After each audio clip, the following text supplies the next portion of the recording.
રાત્રે મારા જેઠજીના રૂમમાંથી ચીસોનો અવાજ આવતો હતો. મારા જેઠાણી પણ ઘણા સમય પહેલા મરી ગયા હતા. જેઠનું રાજ જાણવા માટે એક રાત્રે હું તેમના રૂમમાં સંતાઈ ગઈ. પછી જેઠજી એ જે કર્યું હે ભગવાન!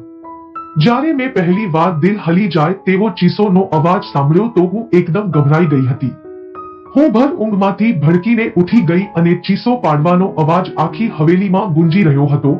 એ સમયે ચારે બાજુ સન્નાટો હતો. મારા રૂમમાં બહુ જ અંધારું હતું. મેં હાથથી બીતા બીતા સાઈડ ટેબલનો લેમ્પ ચાલુ કર્યો. મેં ઘડિયાળ સામે જોયું તો રાતનો 1 વાગ્યો હતો અને ચીસ પોકારના અવાજો ગુંજી રહ્યા હતા. હું હેરાન હતી કે મારા બાજુમાં સૂતેલા મારા પતિ પ્રકાશ હજુ પણ ભર ઊંઘમાં સૂતા હતા. આટલા અવાજમાં તેમને ઊંઘ કેવી રીતે આવતી હતી? કાલે જ તો હું પ્રકાશની દુલ્હન બનીને આ ઘરમાં આવી હતી. મારા લગ્ન ખૂબ જ ધૂમધામથી પ્રકાશ સાથે થયા હતા. હું ખૂબ જ પૈસાદાર ખાનદાનની વહુ બની હતી. હું પણ એક પૈસાદાર ખાનદાનમાંથી હતી. મારા સાસુ સસરા ક્યારનાય મરી ગયા હતા. જેઠજી ખૂબ જ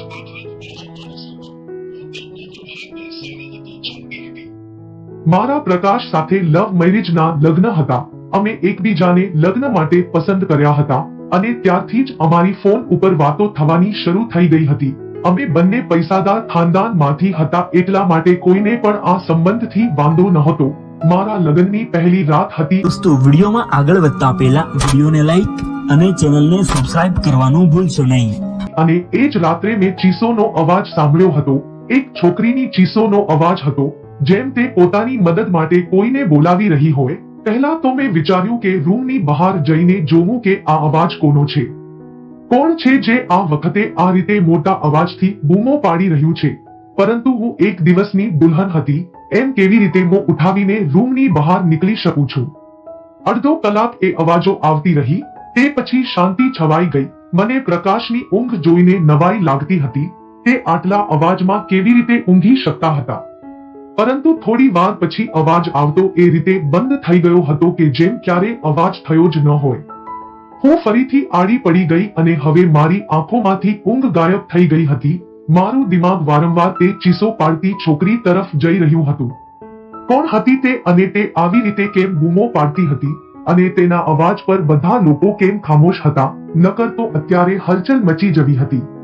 પછી મને થોડો ડર મહેસૂસ થવા લાગ્યો હતો, કેમ કે જ્યાં હવેલી બની હતી ત્યાં આજુબાજુમાં ફક્ત જંગલ હતા. ગામ તો 3-4 કિલોમીટર દૂર હતું. હું થોડા દિવસો માટે ગામડે આવી હતી, કેમ કે મારે રહેવાનું તો શહેરમાં જ હતું. લગ્ન પહેલા મારી આ વાત નક્કી થઈ હતી અને શહેરમાં પણ આ લોકોનો બંગલો ખૂબ જ ખૂબસૂરત બનાવેલો હતો અને હવેલી તો એટલી મોટી હતી કે ના જાણે કેટલા રૂમો બનેલા હતા. અહીંયાનો બગીચો બહુ જ મોટો બનેલો હતો. મને તો આ હવેલીમાં ઘૂસતા જ કોઈ મહેલ જેવું લાગવા લાગ્યું હતું. મેં બસ થોડી નજર નાખી હતી, પણ અહીંયાની અમીરી જોઈને મારી આંખો ચોંકી ગઈ હતી. મારો રૂમ ફૂલો અને મીણબત્તીથી સજાવવામાં આવ્યો હતો. હું પોતાની ઉપર જેટલો ગર્વ કરતી એટલો ઓછો હતો. અમને બંનેને જોઈને બધા દિયા બાતીની જોડી કહેતા હતા. પરંતુ આજની રાત્રે મેં જે કંઈ પણ સાંભળ્યું હતું, મારા દિમાગે કામ કરવાનું બંધ કરી દીધું હતું. ખબર નહીં ક્યારે વિચારતા વિચારતા હું ફરીથી ઊંઘમાં ખોવાઈ ગઈ હતી. સવારે પ્રકાશ પ્યારી મુસ્કાન સાથે મને જગાડી રહ્યા હતા. કહેવા લાગ્યા, ઉઠી જાવ મેડમ, આ દિલ્હી નથી તો આરામથી ચાદર ઓઢીને સૂઈ રહેશો. મેં ધીમે ધીમે આંખો ખોલી તો તે ઉઠી ગયા હતા. પ્રકાશ પથારીમાંથી ઉઠીને પોતાના કપડાં નીકાળી રહ્યા હતા. મને કહેવા લાગ્યા કે તારો સામાન ડ્રેસિંગ રૂમમાં પડ્યો છે, એ જ પહેરવાનો છે. તે મને કહીને બાથરૂમમાં જતા રહ્યા. હું પલંગમાંથી ઉઠીને બેસી ગઈ. પહેલા તો મને એવું લાગ્યું કે રાતવાળી વાત કદાચ મારો કોઈ વહેમ હતો. હું એ જ વાત વિચારતા વિચારતા ડ્રેસિંગ રૂમમાં જતી રહી, જે મારા રૂમમાં જ બનેલો હતો. આટલી વજનદાર જોડીને જોઈને મારી આંખો ફાટેલી રહી ગઈ. મેં ફ્રેશ થયા પછી ખૂબ જ મુશ્કેલીથી તે કપડાને પહેર્યા હતા. પ્રકાશ રૂમમાંથી જતા રહ્યા હતા તો અમુક છોકરીઓ મને પૂછીને મારા રૂમમાં આવી અને મને દાગીના પહેરાવી તૈયાર કરવા લાગી. જ્યારે હું આજે તૈયાર થઈને બહાર આવી તો મારા જેઠજી સામે ખુરશી ઉપર બેઠા હતા. તેમણે મને જોઈ અને મુસ્કુરાવા લાગ્યા. પછી મારી પાસે આવ્યા અને મારી ઉપર 2000ની નોટોનો વરસાદ કરીને મારું સ્વાગત કર્યું. પછી મને બહાર લઈ ગયા જ્યાં ગામની મહિલાઓ મને જોવા માટે મારી રાહ જોઈ રહી હતી. ગરમી અને તાપમાનના જાણે ક્યારથી મારી એક ઝલક જોવા માટે બેઠેલી હતી. મારા જેઠજી કહેવા લાગ્યા, આ પ્રકાશની પત્ની અમારા ઘરની નવી માલકીન છે. બધી મહિલાઓ મને નમસ્તે કરવા લાગી. હું થોડી વારથી વધારે ત્યાં રોકાઈ નહોતી શકી. વધારે તાપે મારી હાલત ખરાબ કરી દીધી હતી. જલ્દી હું અંદર ગઈ અને મારા રૂમમાં એસી ચાલુ કરીને બેસી ગઈ. આખો દિવસ લગાતાર લોકોનું આવવાનું જવાનું ચાલુ રહ્યું. પ્રકાશ સાથે મારી મુલાકાત બસ રાત્રે જ થઈ હતી. બાકી તે આખો દિવસ મર્દોની સાથે જ રહ્યા હતા. ગામના કોઈ અલગ જ રિવાજો હોય છે. પતિ પત્ની એકબીજા સાથે ઓછો સમય અને બીજા સાથે વધારે સમય વિતાવે છે. આવું જ મારી સાથે પણ થયું હતું. રાત સુધી હું થાકીને કંટાળી ગઈ હતી. એટલા માટે આડા પડતા જ મને ઊંઘ આવી ગઈ અને પ્રકાશ મને કહેવા લાગ્યા કે ગામના માહોલથી તું પરેશાન થઈ ગઈ છે. તે મને પ્રેમથી જોવા લાગ્યા. પછી મેં આંખો ખોલી અને થોડી સ્માઇલ આપી દીધી. મેં કહ્યું, પ્રકાશ, બસ જલ્દીથી દિલ્હી પાછું જવાનું વિચારો. મને આવા માહોલની આદત નથી. મારી વાત ઉપરના જાણે કેમ પ્રકાશની મુસ્કુરાહટ ગાયબ થઈ ગઈ હતી. પછી તે બેડ ઉપર બેસી ગયા અને કહેવા લાગ્યા, અત્યારે તો આવું શક્ય નથી, પરંતુ હું કોશિશ કરીશ. હું ઊંઘમાં હોવા છતાં પણ આખી આંખો ખોલીને તેમની સામે ડોળા કાઢવા લાગી અને કહ્યું, પ્રકાશ, હું ગામમાં 2 દિવસથી વધારે નથી રહી શકતી. આ તમે સારી રીતે જાણો છો. મને ઘૂંટણ મહેસૂસ થાય છે અહીંયાના પહેરવેશથી અને રહેઠાણથી. અજીબ ઘૂંટણનો માહોલ છે અહીંયાનો. હું નથી રહી શકતી આ જગ્યાએ. મારી વાત સાંભળીને તે કોઈ ઊંડા વિચારમાં જતા રહ્યા. તેમણે સિગરેટ નીકાળી અને લાઇટરથી સળગાવીને પીવા લાગ્યા. હું ઊંઘમાં આવેલી હતી એટલા માટે સૂઈ ગઈ. રાત્રે ફરી મારી આંખો અવાજથી ખુલી હતી. એ જ એક છોકરીની ચીસ પોકાર પોતાના બચાવ માટે મદદ માંગી રહી હોય તેમ. હું તરત જ ઊભી થઈને બેસી ગઈ અને પ્રકાશને પણ જગાડી દીધા. તે મને ઊંઘમાં જોવા લાગ્યા. મેં કહ્યું, પ્રકાશ, કોઈનો ચીસો પાડવાનો અવાજ આવી રહ્યો છે. મારી વાત ઉપર પ્રકાશે નજરો ફેરવી. કહેવા લાગ્યા, કેવી અવાજો છે? મને અહીંયા કોઈ અવાજો આવતી નથી. હું તેમની આ વાત સાંભળીને હેરાન રહી ગઈ હતી. આ કેવી રીતે સંભવ હતું? મને તો છોકરીનો બૂમો પાડવાનો અવાજ આવી રહ્યો હતો, પરંતુ પ્રકાશને નહોતો આવી રહ્યો. મેં આશ્ચર્યથી પ્રકાશની સામે જોયું. મેં કહ્યું કે આ છોકરીનો અવાજ તમને નથી સંભળાઈ રહ્યો? તે કહેવા લાગ્યા, ના, મને કોઈ પણ અવાજ સંભળાઈ નથી રહ્યો. મને ઊંઘ આવી રહી છે, મને હેરાન ના કર. આ કહીને તે ફરીથી સૂઈ ગયા હતા અને મારી ડરના કારણે ખરાબ હાલત હતી. શું અવાજો ફક્ત મને જ સંભળાઈ રહ્યા હતા? એનો મતલબ કોઈ ભૂત પ્રેત? આ વિચારીને તો હું ધ્રુજવા લાગી હતી. ડરના કારણે હું પ્રકાશને ચોંટીને સૂઈ ગઈ. મારું દિલ જોરથી ધડકી રહ્યું હતું. હવે તો મને આ હવેલીમાં એક દિવસ પણ નહોતું રોકાવું. મને તો ભૂતોથી ખૂબ જ બીક લાગતી હતી. આગલી સવારે મેં પ્રકાશ સાથે શહેર જવાની જીદ કરવાની ચાલુ કરી દીધી. મેં કહ્યું, મારે પાછું દિલ્હી જવું છે. મને ડર મહેસૂસ થઈ રહ્યો છે. મને 2 દિવસથી અહીંયા કોઈનો બૂમો પાડવાનો અવાજ સંભળાઈ રહ્યો છે, જેમ કોઈ છોકરી મદદ માટે બોલાવી રહી હોય. હું અહીંયા નથી રહી શકતી. ડરના કારણે એવું લાગી રહ્યું હતું કે જેમ હું અત્યારે જ રડી જઈશ. અને પ્રકાશ મને ધ્યાનથી જોઈ રહ્યા હતા. તે વારંવાર નજર ફેરવતા હતા. તેમણે મને કહેવા લાગ્યા, વર્ષોથી આ હવેલીમાં આવી જ આત્મા છે. અમુકને આવા અવાજો સંભળાય છે, જેવી રીતે તને સંભળાય છે. પરંતુ તે આત્મા એ ક્યારે પણ અમને નુકસાન નથી પહોંચાડ્યું. નકર શું મારી ભાભીઓ અહીંયા રહી શકતી હતી? મને પ્રકાશની કોઈ પણ વાતથી શાંતિ નહોતી મળી રહી. મને બસ દિલ્હી જવાની ઇંતજાર હતી. સવારે નાસ્તાના સમયે મારા જેઠજી એ પ્રકાશને પૂછ્યું હતું કે તું દિલ્હી પાછો ક્યારે જઈ રહ્યો છે? આ સાંભળીને પ્રકાશનો ચાનો કપ હાથમાં જ રહી ગયો હતો. પરંતુ હું મનમાં ને મનમાં ખુશ હતી કે કોઈને તો અમને ગામમાંથી દિલ્હી મોકલવાનો ખ્યાલ આવ્યો. પ્રકાશે કહ્યું, ભાઈ, જે તમારો આદેશ. પ્રકાશે બહુ જ મુશ્કેલીથી આ વાત કહી હતી. તે તેમના મોટા ભાઈથી બહુ જ ડરતા હતા. જેઠજી કહેવા લાગ્યા, આજે સાંજ સુધી તું દિલ્હી જવાની તૈયારી કરી લે. ત્યાંના કામ જો જઈને. મારી તો ખુશીનો તો પાર ના રહ્યો. મેં જલ્દીથી ચા ખતમ કરી અને ખુરશી પાછળ ખસેડીને ઊભી થઈ ગઈ. તો મારા જેઠજી મને કહેવા લાગ્યા, વહુ, આજે તે નાસ્તો સરખો કેમ ના કર્યો? મેં કહ્યું, મારે પોતાનું અને પ્રકાશનું પેકિંગ પણ કરવાનું છે. સાંજ સુધી જવાનું છે તો સમય લાગી જશે. મારી વાત સાંભળીને જેઠજી પ્રકાશની સામે ગુસ્સામાં જોવા લાગ્યા અને કહેવા લાગ્યા, તે વહુને એ નથી જણાવ્યું કે તે હવે અહીંયા જ રહેશે. આ વાત મારા દિલમાં વાગી ગઈ હતી અને હું આશ્ચર્યથી પ્રકાશની સામે જોઈ રહી હતી. તે કહેવા લાગ્યા, હું ભૂલી ગયો હતો મોટા ભાઈ. મારા જેઠજી ફરી મને કહેવા લાગ્યા, બેટા તું હવે અમારી ઇજ્જત છે અને અમારા ઘરની મહિલાઓ હવેલીમાંથી બહાર પગ નથી મૂકતી. તું અહીંયા જ રહીશ, દિલ્હીમાં પ્રકાશ જશે. આ સાંભળીને તો હું ચોંકી ગઈ હતી કે પ્રકાશે આ વાત પહેલા કેમ ન જણાવી. તેમને એ જ કહ્યું હતું કે થોડો સમય ગામમાં રહેવું પડશે, પછી તેમને મને પોતાની સાથે દિલ્હી લઈ જશે. હું ગુસ્સાને કારણે ઊભી થઈને રૂમમાં જતી રહી. મને જૂઠું કહેવામાં આવ્યું હતું. થોડી વાર પછી જ પ્રકાશ રૂમમાં આવ્યા. હું રડવા લાગી, મારે આ ભૂત બંગલામાં નથી રહેવું. તમે મને જૂઠું કીધું હતું કે આપણે દિલ્હીમાં રહીશું. તમે તમારા ભાઈને જઈને કહી દો. મારી વાત સાંભળીને તેમણે મારી પાસે આવીને બેસીને બહુ જ પ્રેમથી બોલ્યા, હું તને અત્યારે દિલ્હી નહીં લઈ જઈ શકું. બસ તું થોડા મહિના અહીંયા રહી લે, એમ જ રે જેમ અહીંયાની મહિલાઓ રહે છે. પછી હું તને દિલ્હી લઈને જઈશ. મેં કહ્યું, હું તમારી વગર અહીંયા નહીં રહું. રાતના સમયે તે ચીસોની અવાજ મારી જાન લઈ લેશે. મને ખૂબ જ ડર લાગે છે. તે મને કહેવા લાગ્યા કે તું ચીસો પર ધ્યાન ના આપ, એ જે પણ છે તે તને કંઈ પણ નહીં કરે. આ હું તને વચન આપી શકું છું. તું બસ રૂમને બંધ રાખજે અને રાત્રે બિલકુલ પણ બહાર ના નીકળતી. પ્રકાશની વાતોએ તો મને બહુ જ વધારે ડરાવી દીધી હતી. મેં કહ્યું, હું એકલી રાત્રે આ રૂમમાં નહીં સૂઈ શકું. પ્રકાશ થોડી વાર સુધી વિચારવા લાગ્યા, પછી કહેવા લાગ્યા કે ઠીક છે, હું ભાઈને કહીને એક નોકરાણીની વ્યવસ્થા કરાવી દઈશ. એ તારી સાથે આ રૂમમાં સુવા આવશે. પણ તું બસ એ કોશિશ કરજે કે ભાઈને તારાથી કોઈ ફરિયાદ ના હોય. મેં આ વાત પર હામાં માથું હલાવી દીધું. પ્રકાશ સાંજે દિલ્હી માટે નીકળી ગયા હતા અને હું એકલી રહી ગઈ. રાત્રે મારી સાથે એક નોકરાણી મારા રૂમમાં સુવા લાગી હતી. એ જમીન પર તેની પથારી કરી દેતી હતી અને સૂઈ જતી હતી. રાત્રે જ્યારે તે ચીસોનો અવાજ આવતો તો મારી આંખો ખુલી જતી. મેં મહેસૂસ કર્યું હતું કે જે વખતે ચીસોનો અવાજ આવતો હતો ત્યારે એ નોકરાણી પણ પડખું ફરતી હતી. મને એ શક થવા લાગ્યો હતો કે કદાચ એ પણ તે અવાજોને સાંભળી શકે છે. કેટલીય વાર મેં એ નોકરાણીને ચીસોની વિશે પૂછ્યું તો તેના ચહેરાનો રંગ ઉડી જતો અને તે ડરી જતી હતી. પછી નામાં માથું હલાવી દેતી અને કહેવા લાગતી, મેં એવા કોઈ અવાજો નથી સાંભળ્યા.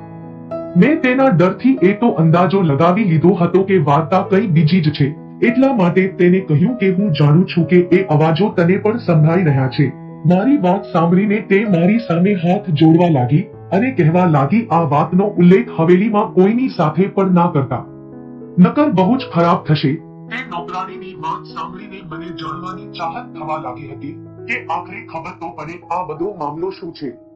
મેં રાત્રે જ્યારે એ ચીસોનો અવાજ સાંભળ્યો તો નક્કી કરી લીધું કે સચ્ચાઈ શું છે તેની જાણકારી મેળવીને જ રહીશ, કેમ કે કદાચ મને યકીન થઈ ગયો હતો કે આ મામલો ભૂત પ્રેતનો નથી.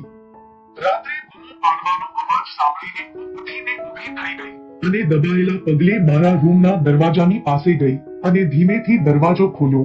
મને તે અવાજો ઉપરના માળેથી આવી રહ્યા હતા. હું ધીમેથી ચાલતા ચાલતા ઉપર ચઢી ગઈ. ત્યાંથી અવાજો મને વધારે નજીકથી સંભળાવવા લાગ્યા હતા.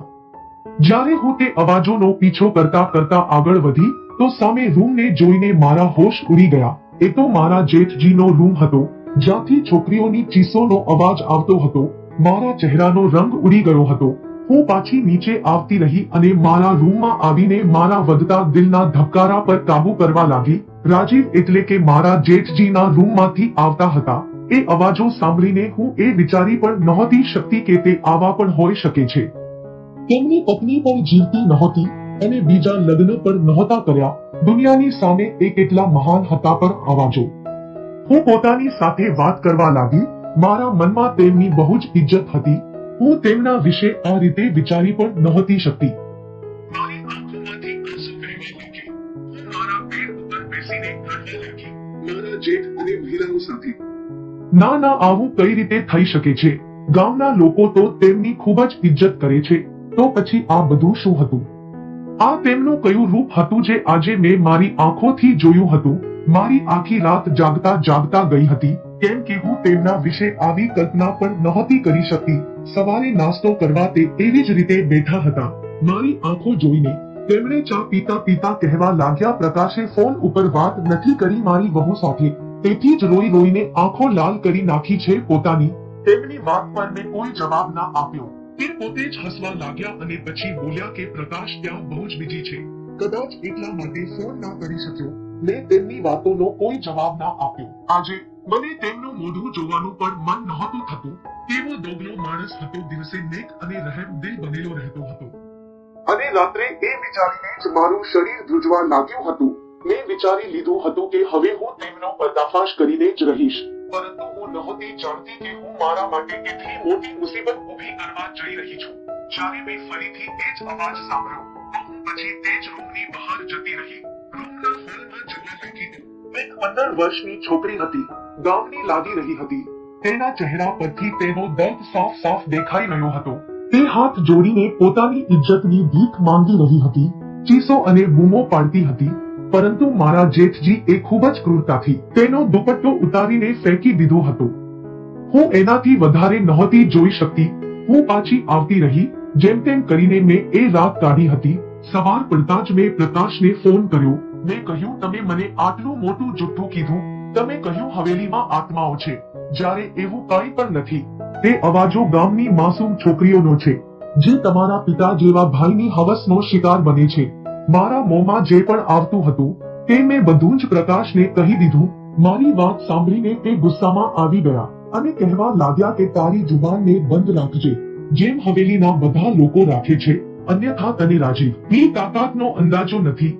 જાનથી મારી નાખશે તેમણે તને. હું પ્રકાશની વાત સાંભળીને જેટલી હેરાન થઈ એટલી ઓછી હતી. મતલબ તે તેના ભાઈના વિશે આ બધું પહેલેથી જ જાણતો હતો અને તે પણ મળેલો હતો આ બધામાં. મેં ફોન બંધ કરી દીધો. ખરાબ થતા જોઈને હું આવી રીતે ચૂપ નહોતી રહી શકતી. મને બસ એક સબૂત જોઈતું હતું, કેમ કે અહીંયા એવું કોઈ પણ નહોતું જે રાજીવની ખિલાફ એક શબ્દ પણ બોલતું. એટલા માટે મેં રાત થતા પહેલા જ બીમારીનું બહાનું બનાવ્યું અને મારો રૂમ બંધ કરીને મારા રૂમમાં પુરાઈ ગઈ. હું જાણતી હતી કે રાજીવ ક્યારે ઉપર જાય છે. એટલા માટે હું મારી પાછલી બારીમાંથી બહાર નીકળી અને પાઇપલાઇનના સહારે ઉપરની બાજુ પહોંચી ગઈ. રાજીવના રૂમની બહારની બારી એ વખતે ખુલ્લી હતી. હું એ બારીમાંથી તે રૂમમાં પહોંચી ગઈ અને તે રૂમને કોઈ વરરાજાની રૂમની જેમ શણગારવામાં આવ્યો હતો. હું એ જ બારીની પાસે એક ખૂણામાં સંતાઈ ગઈ. રાત્રે 1 વાગે રાજીવ એના રૂમમાં આવ્યો અને સામે સોફા ઉપર બેસી ગયો. થોડી વાર પછી તેનો નોકર દારૂની બોટલ લઈને આવ્યો અને સામેના ટેબલ ઉપર રાખી દીધી. મેં મારા મોબાઈલનો કેમેરો ચાલુ કરી દીધો. થોડી વાર પછી એક 14 વર્ષની માસૂમ છોકરી તે રૂમમાં આવી. તે ચીસો પાડી રહી હતી. વારંવાર એમ કહી રહી હતી કે તેને ઘરના લોકોની પાસે જવું છે. તે નોકર એ છોકરીને રૂમની અંદર ધક્કો મારીને રૂમ બંધ કરીને જતો રહ્યો. રાજીવ એકદમ આરામથી સોફા ઉપર બેસીને એ છોકરીની લાચારીનો તમાશો જોઈ રહ્યો હતો, જે બહુ જ વધારે રોઈ રહી હતી. દરવાજો પછાડી રહી હતી. પોતાને બચાવવા માટે મદદ માંગી રહી હતી. જેની ચીસો પોકાર હવેલીની બેજાન દિવાલોમાં ગુંજી રહ્યા હતા. ત્યાંના લોકો આ જુલ્મ ઉપર બિલકુલ ખામોશ હતા. તે છોકરી જ્યારે દરવાજો ખખડાવીને થાકી ગઈ તો રાજીવની પાસે આવીને હાથ જોડવા લાગી અને કહેવા લાગી, રાજીવ સાહેબ, મને છોડી દો, મને જવા દો. હું તમારી દીકરીની ઉંમરની છું. મારી ઉપર રહેમ કરો. તેની વાત સાંભળીને મારો જેઠ ગુસ્સામાં ઊભો થયો અને તેના વાળ પકડીને કહેર ભરી નજરથી જોઈને બોલ્યો, કોઈ નીચી જાતની છોકરી, તારી એટલી હિંમત કે તું મારી સામે જુબાન ચલાવે. તને હું બતાવું છું કે મારી સામે જુબાન ચલાવવા વાળાની હું શું હાલત કરું છું. આ કહીને તેણે એ છોકરીને એકદમ જોરથી જમીન ઉપર પછાડી હતી. પછી તેના ગળા ઉપર પોતાના પગથી મારવા લાગ્યો. એ છોકરી દર્દથી બૂમો પાડી રહી હતી અને હું આ બધું નહોતી જોઈ શકતી. ના જાણે મેં કેવી રીતે ખુદને કાબૂમાં કરી અને ત્યાં ઊભી રહીને આ બધું જોઈ રહી હતી. તે પછી મારા જેઠે તે છોકરીને પથારીમાં ફેંકી અને પોતાની સિગરેટ સળગાવીને જેમ જ તે છોકરીના ચહેરા ઉપર લગાવી. તે છોકરીની ચીસો સાથે સાથે મારી પણ ચીસ નીકળી ગઈ. રાજીવ તરત જ ત્યાંથી પાછળ હટ્યો. મારી ચીસ સાંભળીને તે સમજી ગયો હતો કે રૂમમાં એ છોકરીની સિવાય પણ બીજું કોઈ છે. એના પહેલા કે તે મને શોધતો હું તે બારીમાંથી બહાર નીકળી ગઈ. પરંતુ કદાચ તે મને જોઈ ગયો હતો, કેમ કે હું કોઈ પ્રોફેશનલ જાસૂસ તો નહોતી. એક આમ જ છોકરી હતી. હું જે રસ્તાથી આવી હતી એ જ રસ્તાથી નીચે ઉતરી ગઈ, પણ પોતાના રૂમની જગ્યાએ હવેલીની પાછળ જતી રહી. હું ત્યાં જ જઈને સંતાઈ ગઈ. મને આખી હવેલીમાં એક હલચલ જેવું મહેસૂસ થયું હતું. બહુ જ પગલાના અવાજો સંભળાવા લાગ્યા. હું એક ગાઢ ઘાસમાં સંતાઈ ગઈ. ઘણા નોકર ટોર્ચ ચાલુ કરીને મને શોધી રહ્યા હતા. હું તો શ્વાસ લેવાનું જ ભૂલી ગઈ હતી. મને ડર હતો કે હવે હું પકડાઈ જઈશ. થોડી વાર પછી નોકર ત્યાંથી જતા રહ્યા. તેમના જતાની સાથે મેં સુકૂનનો શ્વાસ લીધો. હું એક મોટા ઝાડ ઉપર ચડવા લાગી જે આ હવેલીની દિવાલ સાથે ચોટેલું હતું. તે ઝાડ ઉપર ચઢીને મેં બીજી બાજુ જોયું તો ત્યાં એક મોટું જંગલ હતું. હું ત્યાં કૂદી ગઈ હતી. હું નહોતી જાણતી કે હું તે જંગલને પાર કરીને ક્યાં પહોંચી જઈશ, પણ હું લગાતાર ભાગી રહી હતી. સવાર સુધી હું ભાગતી રહી. જેમ જ થોડો થોડો તડકો નીકળ્યો હું રોડ ઉપર પહોંચી ગઈ હતી. એ જ વખતે એક બસ દિલ્હી જવા માટે ત્યાંથી પસાર થઈ રહી હતી. હું એ બસમાં બેસી ગઈ. આખા રસ્તામાં મેં મારો ચહેરો દુપટ્ટાથી સંતાડી રાખ્યો હતો. દિલ્હી પહોંચતાની સાથે મેં મારા પપ્પાના દોસ્ત જો કે આઈપીએસ ઓફિસર હતા તેમને તે વિડીયો બતાવી દીધો. મારા લીધે એ ગામમાં આ ઘીનોની હરકતોનો કિસ્સો ખત્મ થયો હતો અને રાજીવની સાથે સાથે પ્રકાશ પણ પકડાઈ ગયો હતો. એ લોકો ગામની નાની ઉંમરની છોકરીઓ સાથે ખોટું કરીને તેમને બીજા દેશોમાં મોકલતા હતા અને અમુકને મારી નાખતા હતા અને મારો પતિ દિલ્હીમાં એ જ કામ કરતો હતો. એટલા માટે તે મને તેની સાથે નહોતો લઈ ગયો. મેં હવે પ્રકાશથી તલાક લઈ લીધું હતું કેમ કે હું એવા માણસ જોડે જિંદગી નહોતી ગુજારી શકતી. મને ખુશી હતી કે મારા કારણે બહુ જ છોકરીઓ બચી ગઈ હતી. જો મિત્રો તમને આ વિડિયો ગમ્યો હોય તો લાઈક કરો, શેર કરો અને ચેનલને સબસ્ક્રાઇબ જરૂર કરો.